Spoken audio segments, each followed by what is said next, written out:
Hello and welcome to the Run As Well podcast with me, Rick Pearson. Today we're discussing 10 marathon mistakes and how not to make them in the company of Andy Dixon and Kate Carter. Welcome back to the Run As Well podcast. Hello. Hi. It's one of those things, I said with a guest, you had to be a sub-3 marathoner to come on here. So I thought, who could I ask? It's Andy and Kate, it's here. The sub-3 club. But yeah, we were thinking of like podcast ideas that listeners would be interested in terms of like, what people are searching for. And obviously the marathon is still the marquee event, I'd say, in our sport. And it is an event that's easy to get wrong, I would say. I think we've probably all been there. Do you feel like you've ever run your perfect marathon, Kate? I don't know. I think in retrospect, you think you have, because I think time, blunts the hard edges and you forget the moments that weren't so great and you think, oh yeah, that was my PB, it must have been great. But no, I don't think so. I'm sure that you've always got a bit more you could learn or give. Yeah, I think so. What about you, Andy? When you ran sub-3, was that the perfect race, do you think, or not? No, it wasn't, because I had to stop a couple of times in the second half because I was getting hamstring cramp. So obviously a perfect race would have been a kind of straight through. I would have sailed through those last miles. But it's one of my points actually, which we'll come back to. I did learn. It was good. It was a good learning experience, my sub-3, because I learned that actually you can stop. You can stop during a marathon. And it won't harm your goals. Yeah. If you think by stopping and stretching, which is what I did, will actually benefit you and outweigh the kind of, I don't know, I must have stopped for maybe 45 seconds, maybe 20 seconds each time to stretch my hamstrings. But if you hadn't, you might have had to stop. I think I just would have been gradually slowing and would have probably just ground to a halt and missed the PB. So actually, it was a calculated risk to stop, but it paid off. I think I had something similar. I think I stopped 2 or 3 times on Milton Keynes, the home of the marathon. And as long as you don't throw in the towel, you can still kind of pull off, a good marathon time. I think it's just like walking feels like a defeat in a marathon, but it doesn't necessarily have to be as long as you can get going again. I thought of another major mistake we've probably all made in marathons, which is to do marathons before super shoes existed. Yeah, you're right. How foolish of us. I have to go back and redo all of my marathons with better shoes. I've kind of edited mine down and been like, no, it's more like that now. Yeah. All right, well, let's get into the list. So number 1 on the list. So we've divided this between training and race day itself. So 5 tips for training and 5 tips for race day. So number 1 is not practicing your fueling strategy enough in training. Kate, is that something you've done? What would you say on that? Yeah, I think that's really important because there's sort of several things. Is like on race day, you're obviously putting your body through more stress. So it's quite hard to completely replicate that on a training run. But there are ways that you can get a little bit closer. So say you practice your gel strategy, you think you've got your gels nailed. These ones seem to work well with your stomach, but you've only ever done it on like super like easy long runs where you're running for time, say. But then you might maybe you'll have a run in your program that's like got bits of the run at marathon pace. So that's when you need to like test to see what your stomach does at that pace. Yeah, right. See if you can physically open these packets at that pace, which is not always easy. Yeah. Sort of try it under a bit more stress, as well as just sort of okay, this seems fine. Yeah, I think that's a good point actually. Almost like doing it on kind of the higher speed sessions rather than just a very easy long run. It's quite hard. I think testing your kind of gel strategy is doable on your long runs. I found it quite hard to test my hydration strategy. Okay, yeah. And actually didn't. I used to do my long runs for the sub-3. I was just doing them without water, which you kind of wouldn't really advise, but it was just the most practical way for me to do them, rather than run with a bladder pack or stash water bottles or do a loops round. So it was actually quite hard to test my hydration strategy, but I think testing your fueling is probably more important for sure. Yeah, no, that's true actually. Even just things like knowing what's on the course. And also, like, two ways. A, is it cups and or bottles, which, maybe just practice drinking from. But B, like, if they're giving out gels on the course, if it turns out, oh, well, that's lucky, they're doing the ones I take, brilliant. You don't have to carry anything. People take sort of 8 gels with them. Like, it's not an insubstantial weight. Yeah. If you can just not carry that, then why not? Yeah, I agree. I went through a phase of it was like a badge of honour not eating anything on a long run, which was a shame because when it came to the actual marathon, I was like, all right, I need to try and have something every half an hour here. Yeah. And it was just too much of a shocker for my stomach, I think, to be like... Yeah, because you hadn't sort of trained your stomach. Yeah, exactly. Thing. Yeah. I almost feel like you should sort of slightly ramp up to it. So like, yeah, sure, you can do probably you could do a 2-hour run in training with no gels, but what's it actually going to achieve? Yeah, exactly. Because I remember someone saying to me once, I forget who, you're fueling the recovery as well as the effort. Mm. So if you're thinking of always with your training, you're thinking about the recovery so that you can do the next effort, then you've got to maximise that as well. So like I'd always get to the sort of towards the end, you know, if you're sort of taking it every X minutes, and you get towards the end of a long run, well, there's not really much point taking it now because I've only got 25 minutes left, and it kind of takes 20 minutes to hit the system and stuff and blah, blah, blah. But actually, that's still helping you recover as well. Yeah, that's a good point. Yeah. It's about the recovery, for sure, yeah. Right, number 2 is not trusting the taper. Yeah, I mean, this is a classic one. I think that kind of, if your training's gone well and you get to that last 2 or 3 week kind of window, you feel very fit and you kind of you stop running and you feel kind of antsy and itchy, and there's a temptation to want to prove your fitness as a kind of confidence boost. So, but ultimately in the last week or two, it's not having any, doing runs aren't really benefiting your fitness for the race. I remember I actually bumped into a guy at Expo once, and I'd bumped into him on a long run and he was doing everything right. And then I bumped into him at Expo like 3 days before the marathon, and I was like, yeah, how's it going? Are you feeling good? And he told me that he'd done like an 8-mile run. This was like the Thursday before, an 8-mile run that day and an 8-mile run the day before. And I was like, well, what does your schedule say? Thinking, who's devised this schedule? And he was Dean like, can't have this. No, it was like, yeah. He was like, oh no, it's not on the schedule. I'm just feeling good. So I'm just like, I kind of internally, rather than kind of upset him, but internally I was like slapping my forehead. What are you doing? We're running 16 miles during race week. So yeah, I think don't try and prove anything to yourself in that last week. It's all about the kind of resting. And also, I don't know about you, but like sometimes it's when the taper starts to kick in. At first, I actually feel rubbish. I feel really kind of sluggish and because my body's like, no, but I'm used to doing this. Why am I not doing this? Why am I not running more today? And then you start to feel like that antsy thing. So at that point, you're like, but I feel, maybe this is a bad idea. Just I guess also like you were saying about the schedule, just like the plan. You're hopefully following a really good plan, probably one devised by Run as well. I'm sure. Hopefully. And that might well have like a bit of a little, almost like a kind of fast twitch test, sort of a week or so before. So I think it's quite common. For example, Tom Craggs would often suggest a 5K sort of park run or something that's like 8 days before, and you can run that at your 5K pace. Because ultimately it is, when you've been training for a marathon, it is only 5K. So in the context of that training, it's not a big load for your body.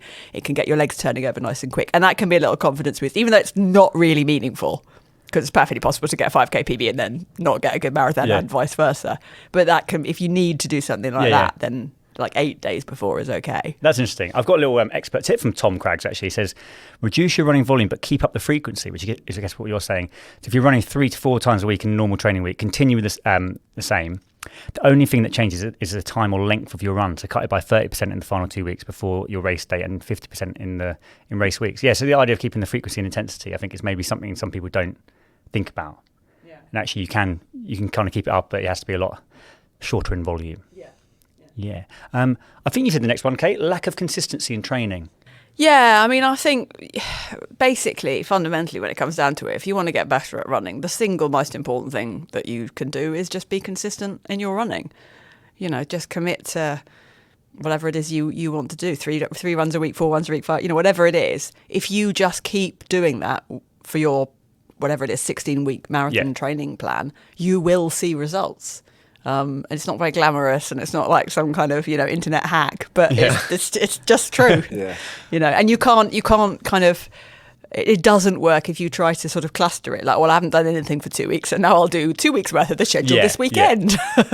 You know. What do you think gets in the way of consistency? What do you think the enemy of consistency is? Well, I think life gets in the way, doesn't it? We've all got, busy lives and families, and, this time of year, everyone's got winter bugs left, right and centre. It's, a lot of these things are not in your control. So obviously this is an ideal world scenario. But if you're looking at it thinking, but I suppose also there's a lot of marathon training plans where it's kind of boring in that it just says, 50 minutes easy. Yeah. Everything like all these kind of bread and butter runs. And you're like, well, I don't really get what the point of that is. I could just skip that. But it's about consistency. It's about building the base. And that is what will, make the biggest difference, really. I know what you mean. So those kind of unglamorous everyday runs that actually make a difference, which is harder sell than maybe like bashing out an interval session and feeling like you're fit. Yeah, I mean, as Kate says, it's not an exciting concept, is it? It's not it's not the instant results that people demand these days. But yeah, absolutely. If you just keep ticking off the runs as much as possible, if you can get 95% of your schedule complete, you're on the road to success. Yeah. All right. Number 4, not doing enough strength and conditioning. I think it's an area that runners struggle with a little bit, maybe from a not quite knowing what they should do, how much they should do. What do you think, Kate? Do you think that's and also I think not seeing like the results of doing strength and conditioning are not really very visible, are they? I mean, if you get a great six pack, I suppose you do loads of it, but like the point of it for a runner is mostly to avoid injury and to help your form. Yeah. And those are not necessarily things, avoiding an injury is not something you don't get on Love Island from that. Yeah. And you don't go, yay, I've avoided injury for another 2 weeks. You just curse when you get one, it's hard. But it is so important.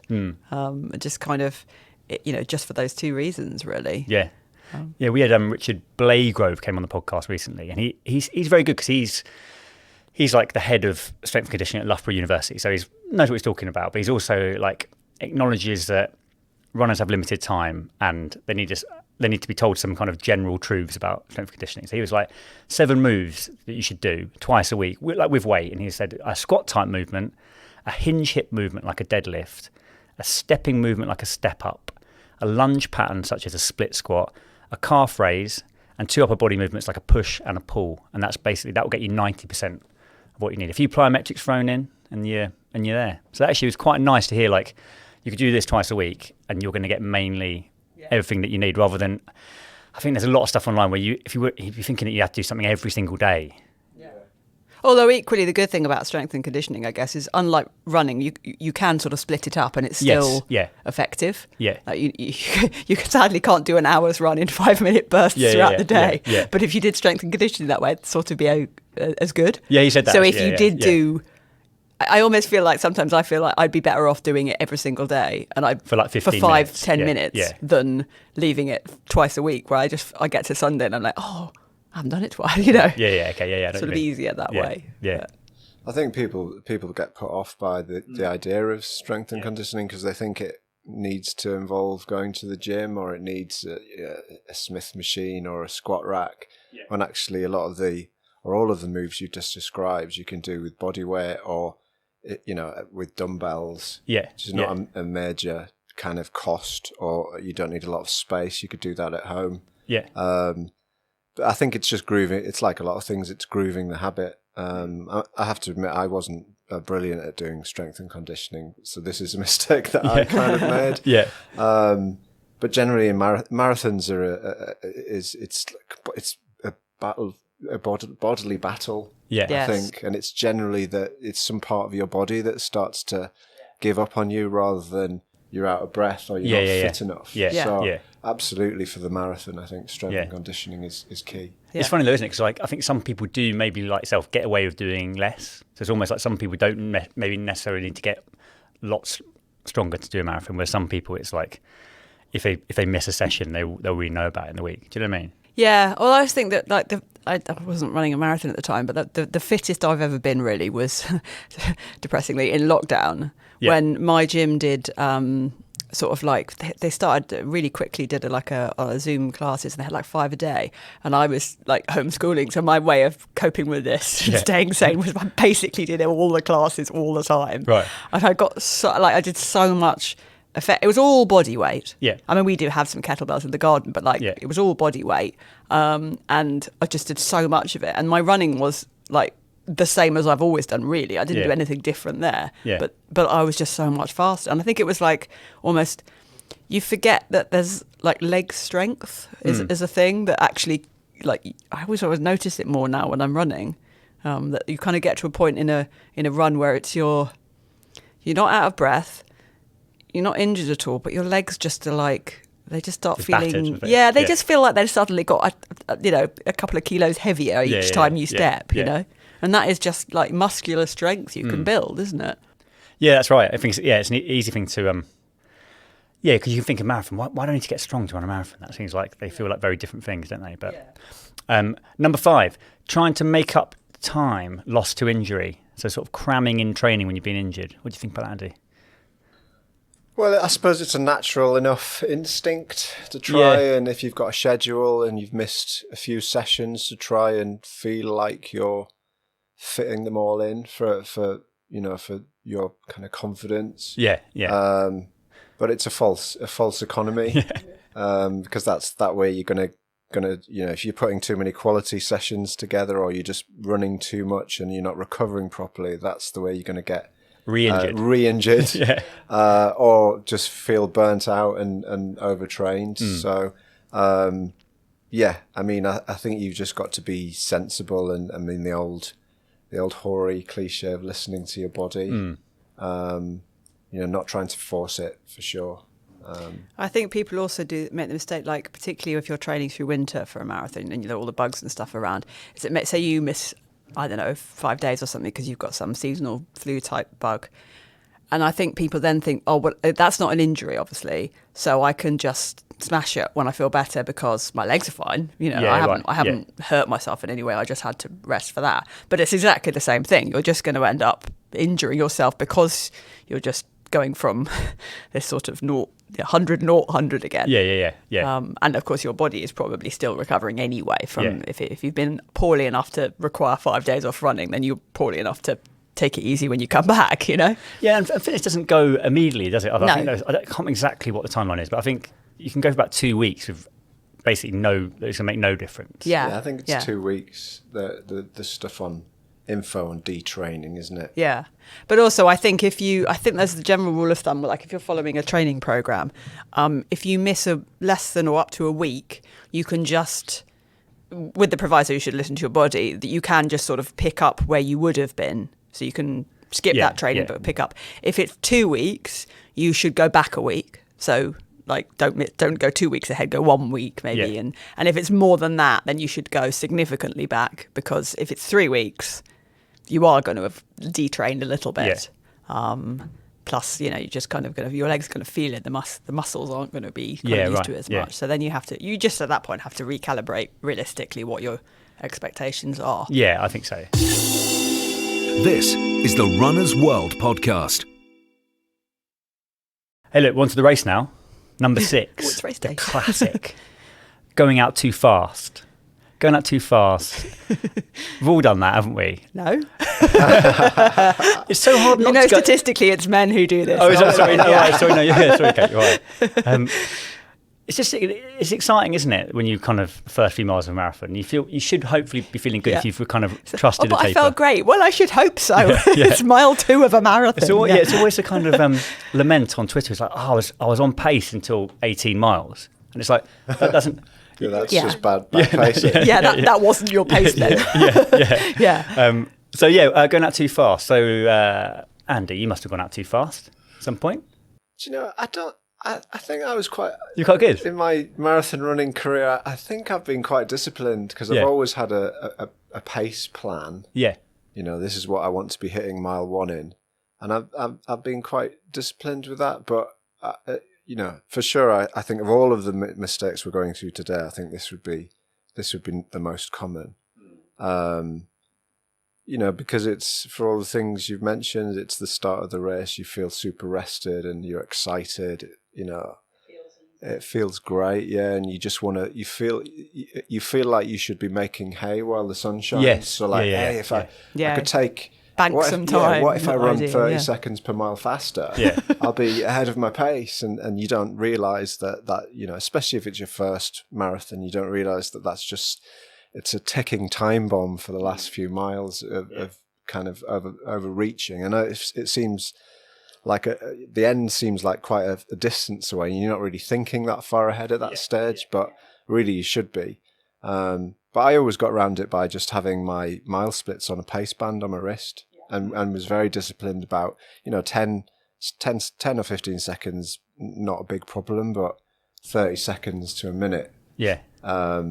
That's clearly that's too fast. That's too It's much, very always talked so much about how important it is to run on feel, and it is massively important to run on feel. But the probable exception to that is like the first, 5 miles of a marathon. Don't run on feel. Yeah, right. Yeah. Run on pace, and like check you are actually running at the pace that because it will feel easy. Yeah, of course. I mean, some of them, like you've got London Marathon, you've got the sort of Shooters Hill where you're going downhill at mile 3 or whatever. Yeah. And I mean, yes, sure, you can run that mile 10, 15 seconds faster, and that's fine. That's not going to do any serious damage. But even more than that, even downhill, it's the impact. It's still you're hitting the ground. Another study on this found that running the first 5 kilometre segment of your marathon 10% faster than race pace adds about 37 minutes to the average finish time. Wow. Starting 10% slower adds about 29 minutes. So you don't want to start too slow either. Most PBs came from running your first 5K at goal race pace. I think the other way to avoid going off too fast, which is definitely pioneering, is just get older. I wish I could go off too fast. Look, we almost touched on this one, Andy, about mile splits on your wrist, but I think it's one that Kate suggested. Trusting your GPS rather than the mile markers, that's a mistake. Can you explain why? Well, because a course is not measured according to GPS. A course is measured by, professionals who, have the wheel. Well, usually they have a bike wheel, essentially, not the one that you have to push. That would be cruel to make somebody 26 miles. Could you do that again? Just check again. You're slightly off. Yeah. But they are very accurately measured. Of course, there are always these stories that come up when there's occasional. But even those, when there's a race that turns out to be short, it's usually because somebody didn't follow the plan, not because the plan was wrong. Okay. Like a marshal may have inadvertently moved a cone at a turning point or something like that. It's not that the race was measured wrong. It's just, implementation. So it's not, you shouldn't trust your GPS, particularly in city races, because it will go haywire. If you've run London Marathon, you'll know, you could get anywhere from sort of 24 to 28 miles on your GPS. Canary Wharf, it goes completely haywire. Yeah. When you go under Blackfriars Tunnel towards the end, you're in a tunnel. Of course, you're not going to have GPS signal. So all these things are going to completely get your watch pace out of whack. So that's why you have to look at the mile markers, if you prefer kilometre markers, depending on where you are, and look at your watch, and then that's what you run to. Ignore the rest. Turn off. I would say to people, turn off auto lap. Well, Garmin, I think they default, don't they, to kind of auto lapping after a mile. That is not helpful in any race, really. Because your Garmin will be clicking off the miles before you get to the mile marker. Yes. In the race. And it's a clash. And of course, the other thing is you probably will run slightly more than 26.2 because there's like 30,000 people trying to run the same course. You can't all run the blue line. It's in London. I think to run under 3 in London, you probably have to run 6:45 minute mile and not 6:52. Do you know what I mean? It's almost so it's actually quite an adjustment for people to be like, you actually have to run a little bit further than you might want to. I remember way back, we did a feature on the Q Jones, who won the London Marathon in the 80s, I think, and then became the official course measurer. And he used to cycle the course with, I think, coincidentally, the machine is called the John's machine or John's wheel. Yeah. So he has to cycle the course and it clicks round, so it's very accurately measured. And I remember speaking to him for this feature, and I was a bit more of a novice then. And I was like, "Well, can't you just drive around the course and use a GPS?" And he just like laughed in my face, and then went, "Oh dear." And then it went on to explain in great detail how GPS is basically an estimation. It's not actually that accurate, especially around tall buildings and shade and cover.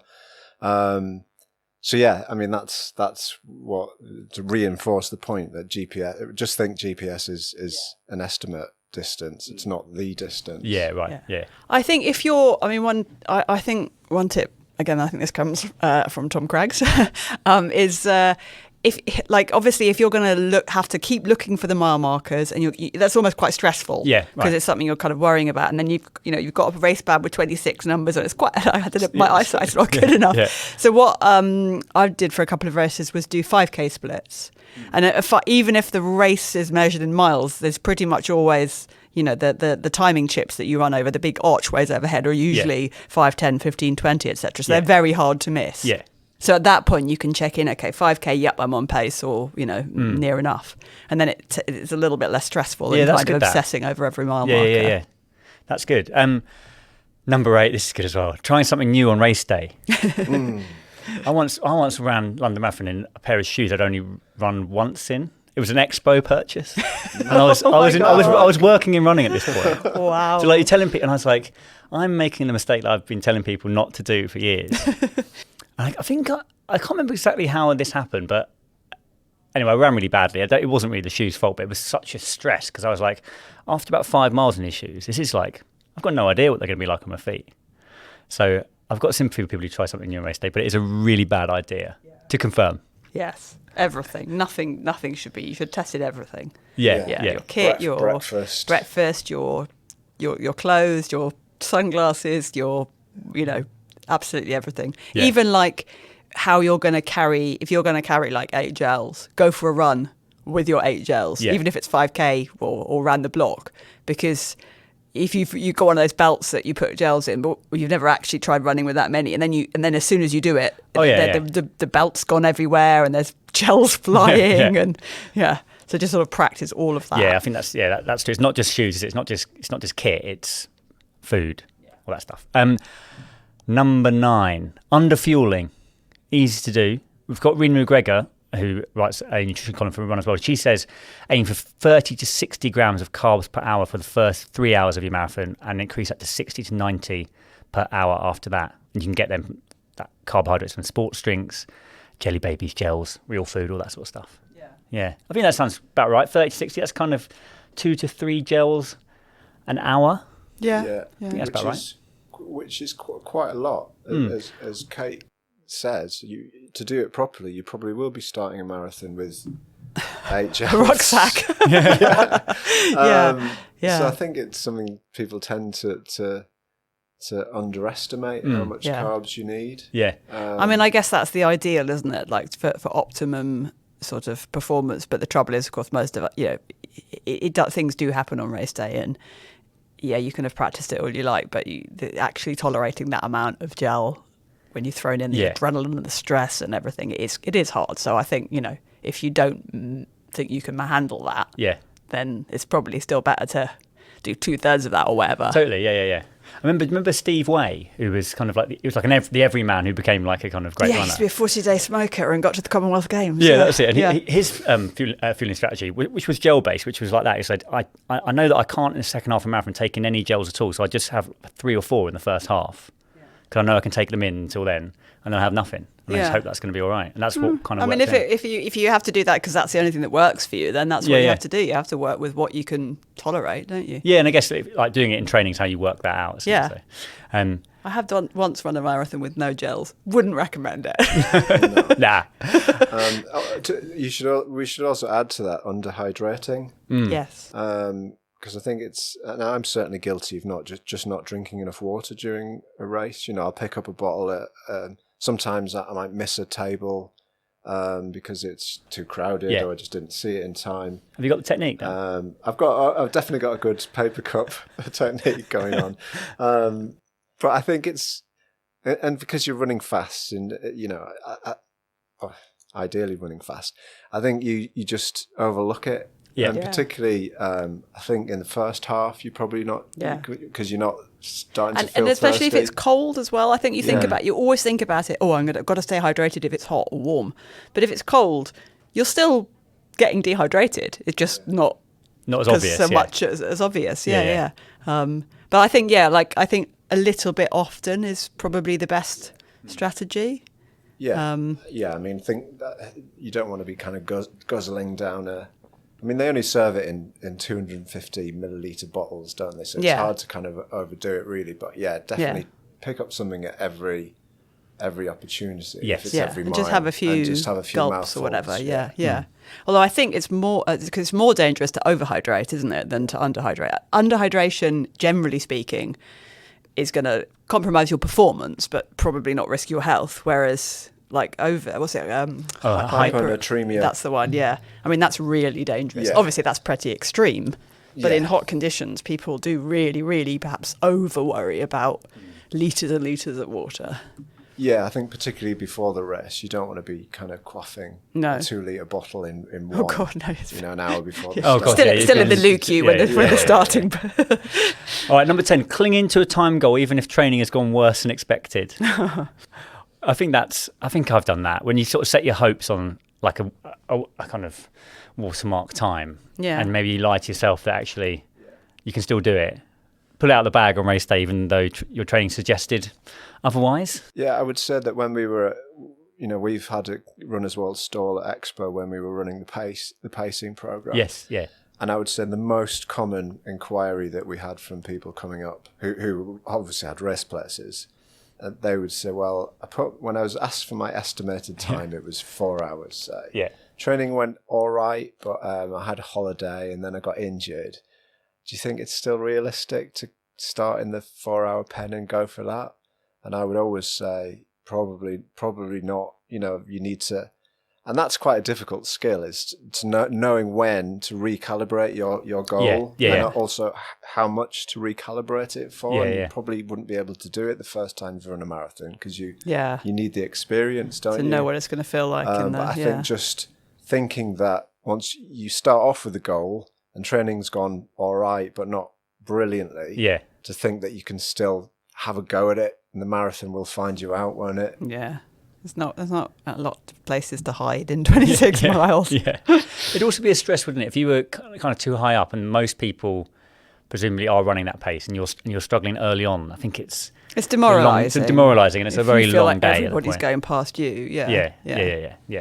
So I wanted to do 3 sort of more curveball ones here, just as like little bonus ones here. So I'll start with one. And we've talked about going off too fast, but I think there is a shout in a marathon for, I think it's called the positive fade. So this is going ever so slightly faster in the first half. So like say in a marathon, you might put a minute to 90 seconds in the bag. Yeah. Just with the idea that actually you may fade a little bit in the second half, but it's a kind of controlled fade. Yeah. It's a controlled fade, as opposed to just blowing up. And I think actually stats would support that is the way to run your best marathon. It's probably going to be an ever so slight positive split. So not just about even pacing. It's probably, and even though that's a slight fade in pace, it's probably still like that you're still putting more and more effort in. For sure. The second half is still, even if it's 90 seconds slower, probably way more work than the first half. Yeah. So if you're thinking about it effort-wise. Yeah, I just think giving yourself something to kind of defend in the latter part when you're like, I've still got a few, like, when you started to walk, and I walked in my best marathon as well, and I thought, but I've still got a minute here, Yeah. Like if I was right on the line, I'd be like, now I need to go and catch up time. Whereas actually I was like, I've done it unless that I throw way. in the towel here, I'm actually going to do it. It's just not going to be very elegant and pretty, Yeah. So I think there's agree something to it. 100%. That's how I did my sub 3. I went through halfway in 1:28:30. So I had a 1.5 minute, I think maybe 2 minute kind of bank. Yeah. And that's what I ate into when I was stopping in the second half. Yeah. So I absolutely wouldn't have done it if I hadn't gone through halfway. Yeah. Slightly up on. I think the even same, pace. actually. I did the same. I didn't stop, but I definitely slowed and then realised that well, that's why my 5K strategy, looking at your splits every 5K, slightly fell down when I got to 40K, and realised I was down 2K to make it up. So Fair play for doing it, yeah. Okay, what's your slightly more surprising tip? Mine's very, very generalist. Everybody will need to know this. If you are running in fancy dress and you're running in a giant panda costume, think about where you're going to put your gels, because panda costumes don't come with pockets. That is good though. If you've got, because obviously there's a huge fancy dress element to these races, so maybe you do need to think about breathability. Yeah. Next time you need to do it as a kangaroo, because then you'll have a pouch. True. Oh, that's perfect. True. Yeah. And also, you have to hop as well though. My cadence would be terrible though, because it would be like 3 per mile. Super shoes would help though, I think. That little boingy spring. Yeah. Perfect. I'm surprised one of them isn't called the kangaroo actually. The Nike kangaroo. Watch the space. Watch this space. Andy, what's yours? Well, we mentioned not doing anything new on race day. Mine's just about not going mad at Expo, particularly the day before. I'll just walk around every stall and I'll get, what's that over there? Eat all the freebies. And also if you're doing like a foreign race in New York, say, let's just pop down and see a few sights, and suddenly you're getting in at 6 o'clock and you've been on your feet for 10 hours the day 40,000 steps. So it's just just veg out the day before. I mean, obviously do a shakeout run in the morning if you want to, but the rest of the day should be at leisure. Yeah. And if you're with some, like, obviously if you're going like all the way to New York, say, it's expensive, and maybe you've got your other half or whatever with you, try and think of like ways that you can do something that involves staying down. So like bus tours. Chicago, my tip that I always, everyone says this, but you go to Chicago marathon the day before, there's a boat tour, an architecture boat tour, which is amazing. Yeah. And you're just sitting there watching lovely things go past and you don't have to move. That's ideal. So yeah. That's perfect, yeah. I'd be interested to know what listeners have got to say. I'm sure they've got their own mistakes they've made. So if you've got any suggestions, it's podcast@runnersworld.co.uk. That brings to the end of this week's Runners World podcast. Big thanks to Andy and Kate for joining us, and to you, of course, for listening. Goodbye.